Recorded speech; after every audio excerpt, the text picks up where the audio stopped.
Hello everyone, welcome to open learning Grady. जैसा कि आपको पता होगा, जेएसएससी ने हाल फिलहाल में कुछ एग्जामिनेशन कंडक्ट करवाए हैं। तो उनमें मैथ्स और रीजनिंग का भी पूछा गया था क्वेश्चंस। तो अगर हम लोग उन सभी क्वेश्चंस का एनालिसिस कर लें, अगर देख लें कि कैसे क्वेश्चंस पूछे जा रहे हैं, तो आगामी सीजीएल का जो हमारा एग्जामिनेशन है ना, उसमें मैथ्स में हमारा बहुत ही अच्छा स्कोर होने वाला है। ठीक है, इसी उद्देश्य से मैंने ये वीडियोज़ को रिकॉर्ड मैं मतलब ये वीडियो को रिकॉर्ड कर रहा हूँ। ये पीडीएफ में आपका जितने भी रिसेंट में एग्जामिनेशन हुए हैं, उनके मैथ्स के क्वेश्चन और रीजनिंग के क्वेश्चन शामिल किया गया।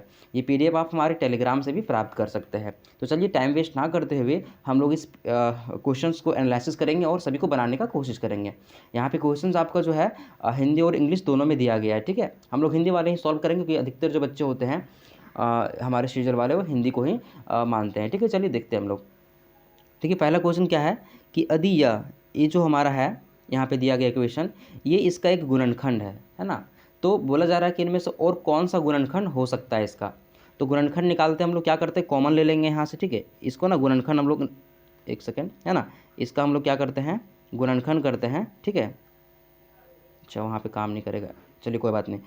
ठीक है, कॉमन लेते हैं हम लोग। तो कॉमन क्या आ सकता है हमारा, 9z² कॉमन आ सकता है। तो अंदर में क्या बच जाएगा, z, और यहाँ पे बच जाएगा 3। ठीक है, उसके बाद यहाँ पे हम लोग अगर 100 कॉमन ले लेते हैं तो यहाँ पे बच सकता है, बच जाएगा z-3। ठीक है, और फिर z-3 को यहाँ पे लिख सकते हैं और बगल में यहाँ पर, ठीक है, देखिए 9z² माइनस 100 लिख सकते हैं। ठीक है, देखिए एक यहाँ पे निकल गया हमारा गुणनखंड जो कि इसमें दिया गया है ना। आगे और गुणनखंड हमारा निकल सकता है क्योंकि ये वैसा ही यहाँ पे हमारा ऑप्शन दिया गया है।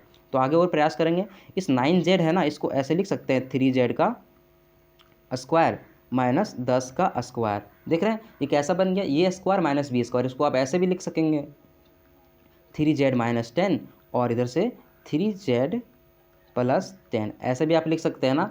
तो हमारा 3 गुणनखंड यहाँ पर निकल करके आ गया। देखिए अब क्वेश्चन में कौन कौन सा दिया गया आंसर में, तो z-3 दिया गया है ना, और 3z-10 ये वाला दिया गया, ये वाला नहीं दिया गया ना।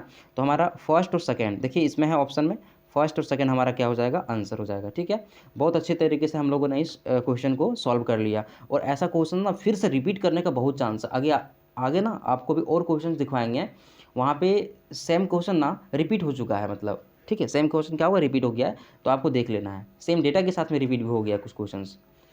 ठीक है, आगे देखते चलिए क्या बोला गया, दो संकेंद्रित वृत्तों, माने कि दो ठो वृत्त है और दोनों का केंद्र क्या है, समान है। ठीक है, ऐसे करके एक है और दूसरा यहाँ पर एक दो संकेंद्रित वृत्त है के बीच का क्षेत्रफल 770 है। मतलब यहाँ जो क्षेत्रफल बच रहा है, ये बड़े वाले क्षेत्रफल में से मतलब बड़े वाले वृत्त का क्षेत्रफल में से छोटे वाले को माइनस कर ले जाना, तो इतना बच रहा है। यदि बाहरी वृत्त की त्रिज्या 21 सेंटीमीटर है तो आंतरिक वृत्त की त्रिज्या निकालने को बोला गया है। ठीक है, चलिए हम लोग यहीं पे सॉल्व करते हैं। ठीक है, मान लेते जो आंतरिक है ना, आंतरिक वृत्त है उसकी त्रिज्या हम लोग r मान लेते हैं। तो बड़े वाले का क्षेत्रफल क्या हो जाएगा, πr², ये बड़े वाले का क्षेत्रफल हो गया। और बड़े वाले में से क्या करते हैं हम लोग, छोटे वाले को माइनस कर लेते हैं, πr² बराबर क्या हो जाएगा, 770 हो जाएगा। ठीक है, देखिए यहाँ से पाई पाई क्या हो जाएगा, कॉमन आ जाएगा।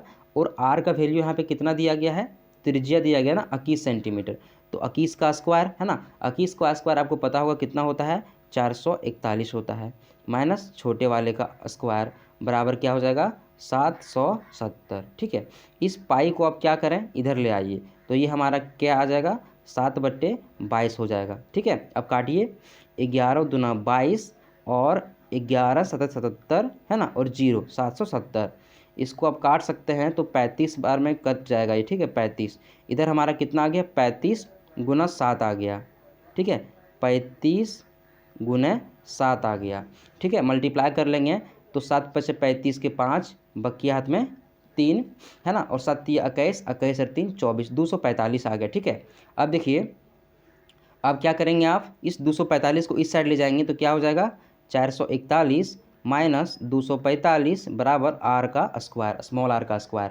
ठीक है, अब माइनस करिए 245 में, तो 11 में 5 तो कितना आ जाएगा, 6 आ जाएगा है ना। 11 में 5 तो 6, और यहाँ पे आपका 13 बच गया, 13 में तो 96। ठीक है, 196 आ रहा है बराबर r²। तो r का वैल्यू कितना आ जाएगा, √119 है ना। ठीक है, इतना आ जाएगा आपका। और ये किसका स्क्वायर होता है, तो ये 14 का स्क्वायर होता है ना। ठीक है, तो ये हमारा 14 आंसर आ जाएगा। देखिए यहाँ पे आंसर की में भी दिया गया है बी। ठीक है, हमारा आंसर मैच हो चुका है। आगे देखेंगे बहुत अच्छे अच्छे क्वेश्चंस पूछे गए हैं और ये क्वेश्चन ना फिर से एग्जाम में आने की भी बहुत चांसेस हैं। आगे देखिए, if b tan theta equal to ये, find the value of 2 sin theta into cos theta. ये वाले क्वेश्चन को आप कैसे करेंगे, देखिए बहुत ईजी है ना। आप क्या करिए, बी लिख लीजिए इधर में और टेन थीटा बराबर ये, यहाँ से आप लिख सकते हैं क्या, टेन थीटा बराबर ये बाई बी लिख सकते हैं, ठीक है, ये बटे बी लिख सकते हैं। अब देखिए टेन थीटा बराबर क्या होता है, लंब बट्टे आधार होता है। तो यहाँ से हमारा कर्ण क्या आ जाएगा, तो हमारा कर्ण आ जाएगा बी स्क्वायर प्लस ये स्क्वायर और रूट के अंडर में, ऐसा वाला आ जाएगा, ठीक है, आ जाएगा। अब 2 साइन थीटा, तो 2 लिख लीजिए यहाँ पे। साइन थीटा का वैल्यू क्या होता है, लंब बटे आधार, यहाँ पे लंब कितना है, सॉरी लंब बटे कर्ण है ना, तो नीचे में आ जाएगा बी स्क्वायर प्लस ये स्क्वायर, ठीक है। और फिर मल्टीप्लाई में कॉस थीटा का वैल्यू क्या हो जाएगा, आधार बटे कर्ण, यानी कि ये स्क्वायर प्लस बी स्क्वायर, दोनों मैंने सेम लिखा है, ठीक है, थोड़ा सा इधर उधर हो गया, क्या आ जाएगा 2ab और नीचे में ये स्क्वायर प्लस बी स्क्वायर। कहाँ पर ऐसा वाला मिल रहा है आपको, तो ऐसा वाला आपको फर्स्ट वाले ऑप्शन में मिल रहा होगा, ये हमारा आंसर हो जाएगा, ठीक है। चलिए आगे देख लेते हैं। देखिए कॉस 15 और कॉस 75 का वैल्यू निकालने के लिए पूछा गया है, ठीक है। आप ये वाला क्वेश्चन में ना पढ़े ही मत, ठीक है, इसका फॉर्मूला होता है, ये हमारा ना सीधा फार्मूला वाला क्वेश्चन है, इसमें आप पढ़े ही मत, इसको हम लोग छोड़ देते हैं क्योंकि ऐसा क्वेश्चन आने का चांसेस है नहीं। इसमें आपको फार्मूला याद करना पड़ता है, ठीक है, कॉस ए प्लस बी वाला फार्मूला, तो हमारे सीजन में आने का चांस है नहीं, ये 12 क्लास का क्वेश्चन है, इसको छोड़ देते हैं हम लोग और आगे बढ़ जाते हैं। देखिए वाला क्वेश्चन, किसी वर्गाकार मैदान का क्षेत्रफल है, अगर उसका भी आंसर आपको चाहिए ना तो कमेंट करिएगा, ठीक है, हम एक नया वीडियो बना देंगे जिसको अधिक क्वेश्चन बनाने का होगा अगर मन तो। किसी वर्गाकार मैदान का क्षेत्रफल इतना है, ठीक है, तो बाड़ लगाने के लिए आवश्यक तार की कुल लंबाई कितनी है। तो बाड़ देखते हैं आप, कोई भी ऐसे करके मान लीजिए आपका खेत है, तो अब बाड़ कहाँ लगाएंगे, इसके चारों ओर लगाएंगे, है ना, बाड़ कहाँ लगाएंगे, चारों ओर, और तो उसका लंबाई कितना हो जाएगा, परिमाप हो जाएगा इसका, है ना, परिमाप, ठीक है, हर सही होता है ना। चलिए परिमाप निकालना है हमको, ये क्षेत्रफल दिया गया है, वर्ग का क्षेत्रफल क्या होता है, तो ये स्क्वायर होता है ना, मतलब भुजा का स्क्वायर, 31 6 4 8 ऐसे करके आ गया ये ए स्क्वायर। इसको क्या करना पड़ेगा, इसको क्या करना पड़ेगा, यहाँ से हमको ए का वैल्यू निकालना पड़ेगा, और ए का वैल्यू जब निकाल लेंगे हम लोग, ठीक है, यहाँ लिख दिया मैंने गलती, ठीक है, ये वाला गलती नोट कर लिया मैंने। निकालने के बाद उसको हम लोग 4 से मल्टीप्लाई कर देंगे, ठीक है, क्या करेंगे हम लोग उसको 4 से मल्टीप्लाई कर देंगे। तो चलिए हम लोग देखते हैं कौन सा हमारा आंसर आ सकता है, चलिए ठीक है, चलिए इसको क्या करना पड़ेगा, इसका 684, इसको देखिए हम लोग, है ना, इसका वर्गमूल ऐसे निकाल सकते हैं हम लोग, इसका भी और तरीका है ना। फर्स्ट बार किससे आएगा, एक से आएगा, एक एकम एक, 2 बच जाएगा 216, और यहाँ पे 2 आ जाएगा, ठीक है, यहाँ पे क्या आ जाएगा, 2 आ जाएगा। उसके बाद कितना बार में जा सकता है ये, तो हम लोग 25 पचे 125 हो जाएगा, जा सकता है ना, 25 8 बार में भी जा सकता है। 1 मिनट हम लोग क्या करते हैं ना, देखिए थोड़ा सा आप कंसेप्ट लगाने का कोशिश, इसके बाद हम लोग इसको सॉल्व करते हैं, ठीक है। मान लीजिए ये जो है ना, ये हमारा वर्ग है, ये वाला x है, ये वाला x है, और ये वाला भी x होगा, और ये वाला भी क्या होगा, x होगा। तो जब हम लोग बाढ़ का आएगा, बाढ़ आएगा वो कितना होगा, 4x होगा, मतलब यहाँ पर जो भी आंसर दिया गया वो 4 से कटना चाहिए, है ना। देखिए 4 से ये कटेगा तो 4 तिया 12, लास्ट का 2 अक्षर कट रहा है, मतलब ये कट सकता है ना, ये भी कट जाएगा, और ये नहीं कटेगा, और 4 दूना 8, 4 तिया 12, ये भी कट सकता है, ठीक है, कोई खास यहाँ से फ़ायदा हो नहीं रहा है ना। तो इसको हम लोग ऐसे ही सॉल्व करना पड़ेगा, इसको ऐसे ही सॉल्व करना पड़ेगा, चलिए सॉल्व करते हैं, ठीक है। 2 आ गए यहाँ पे, और 216, ठीक है, इधर हम लोग एक नोट कर लेते हैं, 216 कितना बार में आ सकता है, तो 25 पचे 125 आ जाएगा, 25 अठी देखिए कितना आ जाएगा, 28 अठे 68 64 के 4 बकियात में 6, 8 दूना 16, 16 4 20, 20 2 22, 224 करके आ रहा है, ठीक है, 8 बार में, तो ये तो नहीं जाएगा, 7 बार में जाएगा, ठीक है, 27 को 7 देखिए, 7 7 49 के 9 बकियात में 4, 7 दूना 14, 14 4 18, 189, 1 8 9, है ना, कितना बार में गया, 27 बार में, यहाँ पे 27 नोट कर लीजिए, और 27, अच्छा 189, कितना बच जाएगा, यहाँ पे एक जोड़ेंगे तो 90 हो जाएगा, यानी कि यहाँ पे 11 11 और 16, कितना आ रहा है 7 2 27, 27 8 4, ठीक है। 7 7 14 के 4, बाकी हाथ में 1 और यहाँ पे 2 और 1 3, 34। अब कितना बार में जाएगा देखिए, लास्ट में है यहाँ पे हमारा कितना 4 है, तो कितना से जा सकता है ये 3 से जा 3 नहीं 2 से जा सकता है या फिर 8 से जा सकता है। तो 2 से अगर देंगे ना तो 600 हो जाएगा, ठीक है। और यहाँ पे हमारा कितना है 2700 है, मतलब 8 बार में ही जाएगा। कितना बार में जाएगा 8 बार में। तो हमारा आ गया आंसर 178। 178 को अब क्या करना पड़ेगा 4 से मल्टीप्लाई करना पड़ेगा, ठीक है। तो 4 8 32 के 2, बक्के हाथ में 3, 7 चक 28, 28 और 3 कितना हो गया 31 का 1, बक्के हाथ में 3 और 4 एकम 4 3 7। तो 712 कहीं पे है क्या, देखिए फर्स्ट वाले में है ना, फर्स्ट वाले में है, ठीक है। इसमें कुछ ट्रिक लगाया जा सकता है ना, लेकिन चलिए हम लोग देखते हैं। ऐसा ही हमारा सॉल्व हो चुका है क्वेश्चन। नेक्स्ट क्वेश्चन देखिए, ठीक है, क्या बोला जा रहा है इसमें। एक त्रिभुज ए बी सी में भुजाओं ए बी ए सी और बी सी की लंबाइयों की 5 7 और 9 सेंटीमीटर है, ठीक है। एक त्रिभुज है ए बी सी, ठीक है, ए बी और सी। इसमें से भुजा ए बी कौन हो जाएगा हमारा, ये ए बी का 5 सेंटीमीटर है, और ए सी हमारा कौन हो जाएगा 7 सेंटीमीटर हो जाएगा, ठीक है। और बी सी की लंबाई 9 सेंटीमीटर है, ये 9 सेंटीमीटर।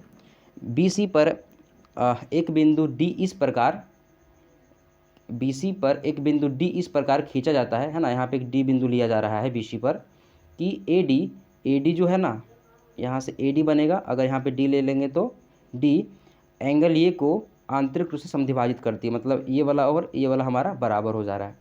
तो अगर कहीं पे ऐसा है ना कि ये कोण और ये कोण बराबर हो जाता है, तो वहाँ एक फार्मूला लगता है, क्या लगता है ना, हो जाएगा ए बी, तो बी डी की लंबाई पूछा गया है, ये बी डी की लंबाई, ठीक है। तो यहाँ पे एक फार्मूला होता है ए बी बट्टे बी डी इक्वल टू ए सी बट्टे में और सी डी, ऐसे करके एक फार्मूला होता है, ठीक है। चलिए बैठाते वैल्यू और देखते हैं क्या आता है। ए बी हमारा 5 है और बी डी हमारा कितना हो जाएगा, बी डी, ठीक है, बी डी की लंबाई। तो बी डी की यहाँ पे हमें हमारे पास वैल्यू है नहीं, तो हम लोग क्या करते हैं पुट कर देते हैं अभी हम लोग, ठीक है। मान लीजिए यहाँ से यहाँ तक 9 है और इस बी डी का वैल्यू में मान लेते हैं हम लोग एक्स, ठीक है, क्या मान लेते हैं एक्स। तो यहाँ पे हो जाएगा 9 माइनस एक्स, और ए सी का वैल्यू है 7, और फिर सी डी का वैल्यू कितना हो जाएगा, सॉरी इसका वैल्यू तो हम लोग एक्स माने थे, ठीक है। तो इसका वैल्यू आ जाएगा हमारे पास 9 माइनस एक्स, यही वैल्यू आ जाएगा। अब इसको करते हैं और यहाँ से x का वैल्यू हम लोग फाइंड करते हैं। तो 5 9 45 माइनस 5x बराबर 7x, और इस प्रकार से है ना, ये इधर माइनस में है तो यहाँ पे चल जाएगा 12x, 12x बराबर 45, ठीक है। और 12 से जब इसको डिवाइड करेंगे यहाँ 12 से, तो 12 चक 48, 12 चक 48 हो जा रहा है, तो 3 बार में जाएगा, ठीक है। 12 36 और 4 5 9, तो 12 84 है ना, हमारा आंसर ये वाला हो जाएगा, ठीक है, डी वाला आंसर हो जाएगा। इसको बनाने का एक और तरीका है, ठीक है, इसको बनाने का एक और तरीका है, लेकिन कुछ बच्चे को ना अगर हम बता देते हैं थोड़ा हार्ड वाला तो समझ में नहीं आता, देखिए, ठीक है। इसको थोड़ा सा हम एक और क्वेश्चन मतलब सॉल्व करने का कोशिश करते हैं, ठीक है। ऐसे था ना, ठीक है, देखिए यहाँ पे अगर कोई समद्विभाजित कर रहा है ना ऐसे, है ना, ये वाला, और ये कितना था ए बी और सी, ठीक है। ए बी कितना था हमारा 5 और ए सी था 7 और ये 9, ठीक है। देखिए ये जो यहाँ पर जो ये कटा है ना बी डी और ये हमारा सी डी, इसका जो रेशियो होगा ना ये 5 और 7 का रेशियो होगा, ये 5 है ना और ये 7 का रेशियो होगा, ठीक है। तो पूरा ये कितना हमारा 9 है, ठीक है, इसको पूरा आप नाम 9 मान लीजिए। दोनों का कितना रेशियो है 7 और 5 का रेशियो, दोनों को जोड़िए, 7 5 कितना आया 12 आया, है ना। और इसका वैल्यू कितना हो जाता था 5, तो यहाँ 5 से मल्टीप्लाई कर दीजिए, तो 9 5 45 बट्टे 12। देखिए इस तरह से भी इसका सॉल्यूशन हम लोग आसानी से निकाल सकते हैं बिना फार्मूले के, लेकिन थोड़ा सा आपको दिमाग लगाना पड़ेगा। आप जो आपको समझ में आया होगा जो ट्रिक आप उसको इस्तेमाल करें, ठीक है, और बना लीजिएगा इसको। देखिए नेक्स्ट क्वेश्चन है ना, ये वाला क्वेश्चन भी जो है ना थोड़ा सा हार्ड पूछा गया था, ठीक है, इसको आप छोड़ दीजिए, थोड़ा हम आपको समझा दे रहे, अगर आप दिमाग लगा सकते तो बना लेंगे आप, ठीक है। देखिए क्या बोला गया था कि एक वर्ग है ना। एक ABCD क्या है, एक वर्ग है, ABCD, ABCD एक वर्ग है ना। केंद्र O पर, यहाँ पर एक वर्ग ABCD के केंद्र O पर एक ऊर्ध्वाधर मीनार है ना, एक यहाँ पर इसका केंद्र O हो जाएगा, और यहाँ पर ना एक ऐसे मान लीजिए कि यहाँ पर P ऐसे करके एक मीनार खींच दिया गया। माना H और B OP की लंबाई, देखिए OP की लंबाई कितना मान लिया गया है, H मान लिया गया है, और AB का लंबाई B मान लिया गया है, ठीक है। अब इसको आप एज्यूम करना पड़ेगा, देखिए ऐसे करके, ये ऐसे मान लीजिए मिला देंगे ना इसका बीच वाला, तो ऐसे करके, ठीक है। और यहाँ पर ना कुछ एंगल दिया गया है, 60 दिया गया एंगल, ठीक है। कौन वाला एंगल, तो ये PB, ये P और B, यहाँ से करके आप मीनार में जाएंगे, और मीनार से अगर वहाँ पे जाएंगे तो ये 60 हो जाएगा। यहाँ पर ऊपर में ना 4 ठो एंगल बनेगा, ठीक है। ऐसे करके यहाँ पे, ऐसे करके मीनार से ना 4 ठो ऐसे करके एंगल बनेगा, ठीक है। तो वहाँ पे ठीक है, सब एंगल बराबर होंगे। इसको आपको सॉल्व करना पड़ेगा, ठीक है। ये वाला थोड़ा सा ना क्वेश्चन वैसा ही है, समझाने में थोड़ा सा टाइम लग जाएगा, इसको छोड़ते हैं हम लोग और आगे बढ़ते हैं। अगर आप को इसको भी सॉल्व करना होगा तो आप कमेंट करिएगा, ठीक है। चलिए, जो हल्के वाले क्वेश्चन हम लोग उसको देख लेते हैं। Find the volume of a keyboard, ठीक है। उसका लंबाई इतना दिया गया है, और 12 मीटर ऊंचा है, और 5 मीटर ये ऊंचा है, ठीक है। ये इसका आपको पता होगा कि आयतन कैसे निकालते हैं, LB और H करके निकाल लेते हैं। तो LB H करके आप तुरंत निकाल लीजिएगा, बताने का ज़रूरत नहीं है, ठीक है। नेक्स्ट क्वेश्चन देखिए, इसको सरल करना है, ये सरल करना है, ठीक है। इसको कैसे आप सॉल्व करिएगा, तो इसको बस तोड़ दीजिए, ये स्क्वायर माइनस बी स्क्वायर वाला है ना, तोड़ के आपको दिखा देते हैं, ठीक है। किसी को दिक्कत हो सकता है तो तोड़ेंगे, तो एक्स स्क्वायर है ना, ये स्क्वायर लिख दिए, प्लस बी स्क्वायर करेंगे 2y का स्क्वायर, तो आ जाएगा यहाँ पे 4y का स्क्वायर, प्लस 2ab, तो दूना 4xy, ठीक है, ऐसे हो जाएगा। और माइनस फिर अंदर में क्या हो जाएगा, एक्स स्क्वायर माइनस 2 दूना 4xy, और प्लस 4y का स्क्वायर। जब हम लोग इसको ये ब्रैकेट को हटाएंगे तो क्या आ जाएगा, एक्स स्क्वायर प्लस 4y का square plus 4xy minus x square plus 4xy और माइनस 4y का स्क्वायर। देखिए क्या क्या कटेगा, तो 4y स्क्वायर कट जाएगा और ये भी कट जाएगा, है ना, माइनस एक्स और माइनस एक्स स्क्वायर। तो क्या बचेगा यहाँ पे 8xy हमारा आंसर हो जाता है। ये ना एक फार्मूला पर भी बन सकता है, ठीक है। इसका फार्मूला सीधा आता है, ये प्लस बी का स्क्वायर माइनस ए, लेकिन फार्मूला आपको याद नहीं तो आप ऐसे बना सकते हैं।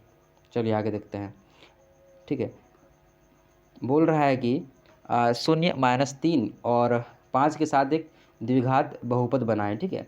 ये बहुत ही अच्छा क्वेश्चन है, ठीक है। ये क्वेश्चन बताना बहुत ज़रूरी। देखिए इसका फॉर्मूला होता है, क्या करिए आप, x माइनस, ठीक है, जो भी आपका दिया गया है ना, मान लीजिए ये दिया गया है तो ऐसे लिख लीजिए, और इधर x माइनस बी लिख लीजिए, ठीक है। आपका ना फार्मूला बन के तैयार हो जाएगा, ठीक है। कभी भी दो यहाँ पर शून्यक दिया जाएगा ना, तो इस फार्मूला में डालिएगा, बन जाएगा, और कोई फार्मूला आपको याद रखना ही नहीं। तो क्या हो जाएगा यहाँ पे, x प्लस 3 हो जाएगा, ठीक है। उसके बाद x माइनस 5 हो जाएगा, ठीक है। X square minus 5x plus 3x और minus 15, x square minus 2x minus 15, ठीक है, माइनस 15 कहाँ पर है, देखिए एक्स स्क्वायर माइनस 2x और प्लस में 15 है हमारा ना, माइनस में 15, ठीक है, माइनस में 15 है, माइनस 15 यहाँ पर, ये वाला हमारा आंसर हो जाएगा, ठीक है। ये वाला क्वेश्चन ना बहुत अच्छा था, मतलब ये बहुत बच्चे को नहीं बनता है, ठीक है, दिक्कत होता है। यहाँ पे मिसिंग नंबर आपको निकालना है, ठीक है। मिसिंग नंबर आप लोग निकाल सकते हैं। देखिए यहाँ से एक 0 से 1 चला गया, है ना, 1 चला गया, कैसे बन गया, स्क्वायर कर रहा है यहाँ पे, 1 का स्क्वायर, 2 का स्क्वायर, 3 का स्क्वायर, 4 का स्क्वायर, 5 का स्क्वायर, तो यहाँ पे 6 का स्क्वायर क्या हो जाएगा, 36। बहुत ईजी था ये वाला क्वेश्चन, ठीक है। चलिए नेक्स्ट देखते हैं, और ये भी क्वेश्चन आप लोग बना सकते हैं, है ना। इसको थोड़ा सा आपको एक्सप्लेन कर देते हैं। चलिए ये वाला जो वीडियो है ना, इसमें सिर्फ हम लोग मैथ्स को कर लेते हैं, ठीक है। सिर्फ हम लोग मैथ्स को इसमें कर लेते हैं, रीजनिंग को इसमें नहीं करेंगे, क्योंकि हमारे पास वीडियो बहुत लंबा हो जाएगा। चलिए इसको हम लोग रीजनिंग को स्किप करते हैं। यहाँ से हमारा मैथ्स का क्वेश्चन आने लगा है। देखिए क्या बोला गया, ये भी तो हमारा रीजनिंग ही है। हाँ चलिए यहीं से सॉल्व करते हैं, ठीक है। रीजनिंग का टाइप का है, लेकिन मैथ में ही आ जाएगा ये, सीटिंग अरेंजमेंट का। देखिए एक 36 पंक्ति में, है ना, एक पंक्ति है ऐसे करके, उसमें 33 लड़के हैं। उसमें कितना लड़का है, 33 लड़का है। प्रसाद को उनके दाईं ओर 3 स्थान स्थानांतरित कर दिया जाता है। यहाँ पर मान लीजिए आपका प्रसाद नाम का कोई बैठा हुआ था, उसको क्या किया गया ना, दाईं ओर 3 स्थानांतरित कर दिया गया। दाईं किधर होगा हमारा, इधर होगा, तो 1 2 3, यहाँ पे प्रसाद अब यहाँ पर आ चुका है और वह पंक्ति में मध्य स्थान पर है। अब यहाँ पे मध्य स्थान पर हो गया। अब पंक्ति में 33 लोग हैं, तो मध्य वाला स्थान का वैल्यू क्या हो जाएगा, तो अब इसमें से एक घटा दीजिए, तो आ जाएगा 22 और 22 का आधा 11, यानी कि ये 12 नंबर पे है। ये कितने नंबर पे है, 12 नंबर पे, सॉरी 12 नहीं हो जाएगा,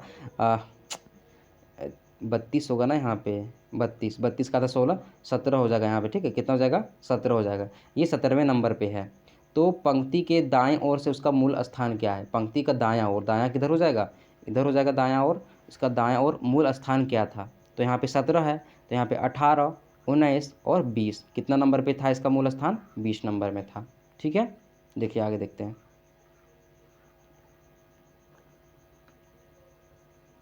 A square plot of area 400 metre is surrounded by a path 2 metre width. तो क्या बोला गया, ठीक है ना, ऐसे करके एक स्क्वायर है जिसका 400 मीटर स्क्वायर इसका मतलब क्षेत्रफल है, और इसके चारों ओर ना 2 मीटर का ऐसे करके एक ठो बना हुआ है, क्या, एक रास्ता बना हुआ है।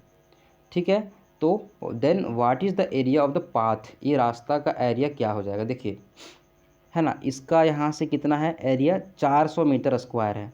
अगर 400 मीटर स्क्वायर है तो आप समझ सकते हैं इसका साइड कितना होगा, तो साइड इसका 20 होगा, तब तो 400 आया। अब 20 है ना, तो बड़े वाले का क्या हो जाएगा, देखिए यहाँ से यहाँ तक कितना था, 20 था इसका लंबाई, और इधर कितना जुड़ गया, 2, इधर जुड़ गया 2, तो कितना आ गया इसका चौड़ा, मतलब कह सकते हैं इसका भुजा, तो आ गया हमारे पास 24। तो 24 को 24 से मल्टीप्लाई करिए, आपका आंसर आ जाएगा, है ना।